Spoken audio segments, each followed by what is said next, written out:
Coucou tout le monde. Alors, me revoici pour la troisième vidéo de la journée et sûrement la dernière.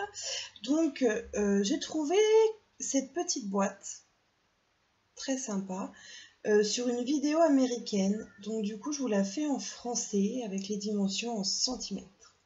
Donc c'est une petite boîte très sympa. Je pense qu'on pourrait mettre, même pour Noël ou autre, un petit Ferrero Rocher, ou si on veut faire plaisir à une scropine, mettre des petites demi-perles, des petites choses comme ça dedans. Voilà, donc elle est très rigolote, avec mon petit message ici, mes petites fleurs sur le haut, et on peut même la replier et mettre par la suite un petit ruban. Voilà. Voilà ce que je vais vous montrer aujourd'hui. Pour cela, il va vous falloir une feuille de 15 par 15. Voilà. Recto verso.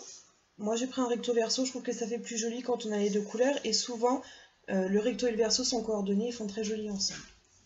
Et on va se servir de l'éternel Insta Enveloppe. Hop. Donc on va mettre notre première feuille à 3,8 cm. Voilà. On va perforer et faire notre premier pli. Puis toujours sur le même côté, on va passer à 7,6 cm. On va perforer et on marque le pli. Et une troisième fois, mais à 11,4 cm. Voilà. Ça vous donne ceci. Si vous voyez bien. On va prendre l'autre côté. Et tout simplement, on va mettre le petit guide ici, sur le petit trait qui est ici. On perfore et on trace. Et on fait ça pour les quatre côtés et à chaque marquage de pli. Vous allez voir, c'est une petite boîte très rapide à faire. Le plus long, c'est le collage. C'est le collage puisqu'il faut bien rester, il faut bien tenir le papier le temps que la colle tienne bien.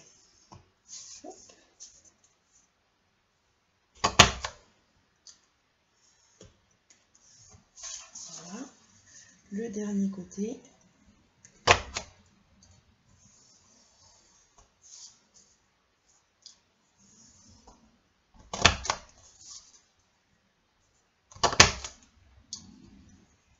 Voici. On peut ensuite, si vous aimez, avoir les angles ronds, pardon. Donc, arrondir les angles.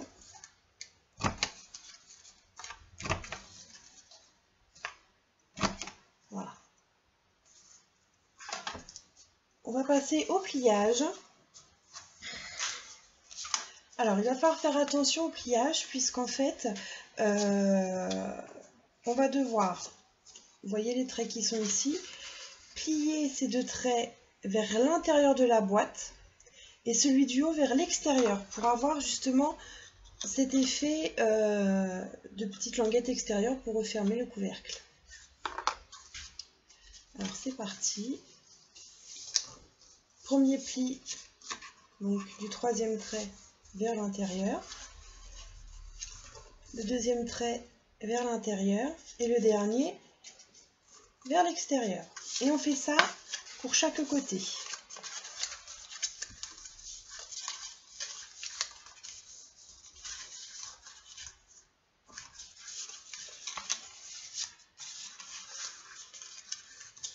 Voilà, tous vos plis sont marqués.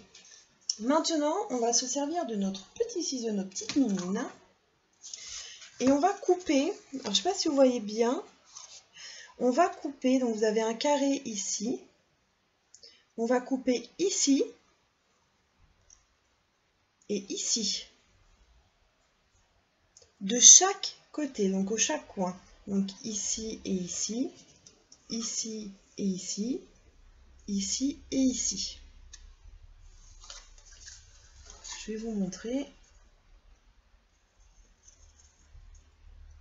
C'est ce qui va permettre de faire la petite languette, donc de coller vers l'intérieur et faire cette fameuse petite, ce petit effet d'arrondi comme ici. Voilà, ce petit arrondi là. Donc surtout, il ne faut pas se tromper, sinon on n'a plus qu'à recommencer.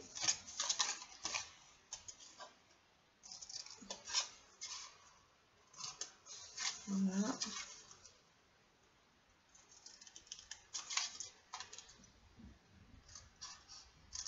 Et voilà. Donc voilà ce que ça fait. Hop, vous voyez les deux petites languettes ici et ici sur les quatre côtés. Maintenant, on arrive au moment le plus compliqué, le plus long. On va encoller les petites languettes. Donc moi, mon côté extérieur sera le côté vert. Donc on va encoller les petites languettes juste sur le bord, un petit peu de colle.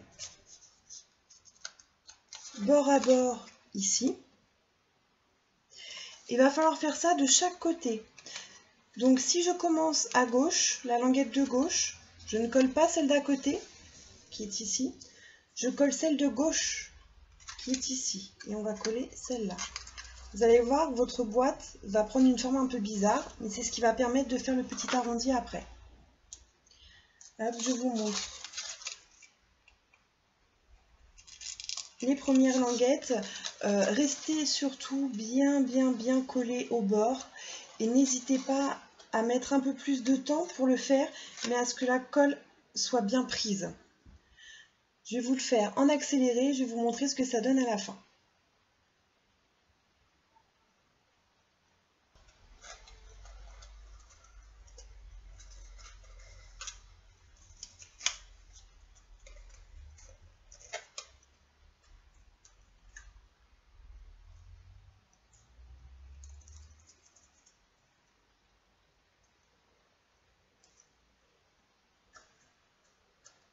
Voilà. Voici la première partie.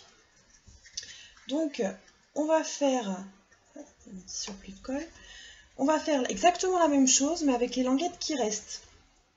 Attention, il est possible que vous n'y arriviez pas parce que ça va être la grande partie qui va se plier comme ceci. Donc, comme ceci.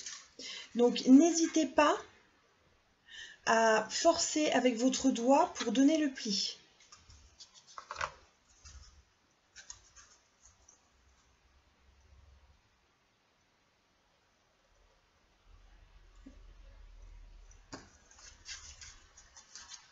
Toujours bien bord à bord.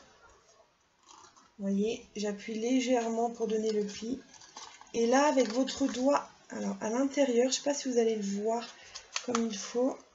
On va essayer de faire ça de façon à ce que vous le voyez mieux. Vous voyez, je donne l'arrondi, ici. Et avec mon doigt à l'intérieur, je tiens le bout de la languette, ici. Je tiens le bout de la languette fort pour garder cet arrondi. Et là, il faut attendre que la colle sèche.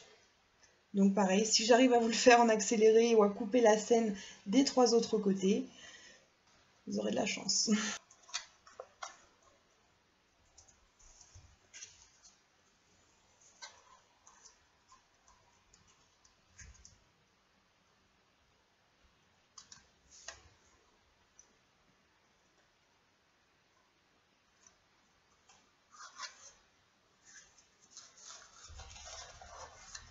Et voilà votre boîte.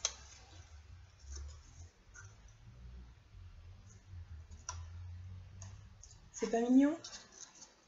Donc il vous reste ensuite tout simplement donc, à la décorer. Moi j'ai comme d'habitude fait mes décorations à l'avance.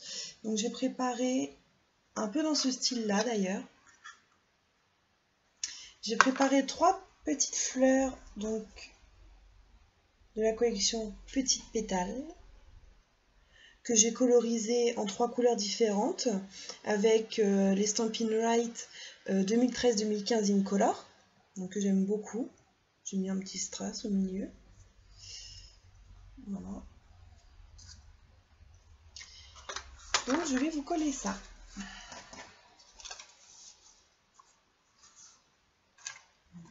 On va choisir un côté qui est plutôt joli. Voilà, celui-là me paraît pas mal. Je mets un petit point de colle et je vais coller avec la dernière pétale que mousse 3D de chez Stampin' Up. Donc les Stampin' Dimensionals que je vais... Voilà. Parce que c'est des petites fleurs, il n'y a pas besoin de mettre une grosse mousse 3D pour si petit. Voilà. Hop.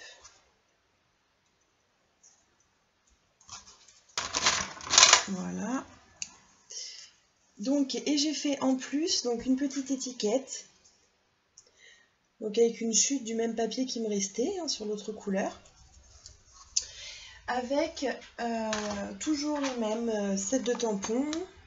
Le set de tampons quelques lignes où j'ai inscrit donc Joyeux Noël qui est ici. Hop, je vais le coller légèrement en 3D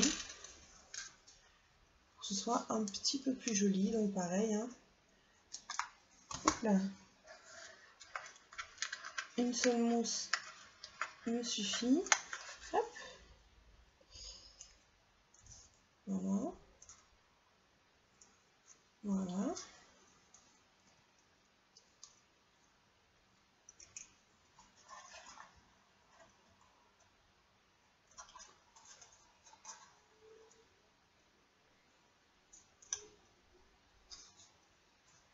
Et voilà. Petite boîte terminée. Donc c'est une petite boîte vraiment sympa. Une fois que vous avez attrapé le coup pour la faire, il n'y a plus de soucis. Ça vient tout seul. Voilà. J'espère que ma vidéo vous a plu. Je vous mets les références comme d'habitude tout le long de la vidéo, ainsi que l'adresse de mon blog. Et puis n'hésitez pas, si vous avez besoin d'un tuto en particulier, si je peux le faire, je vous le ferai avec plaisir. Je vous dis à bientôt. Ciao, ciao.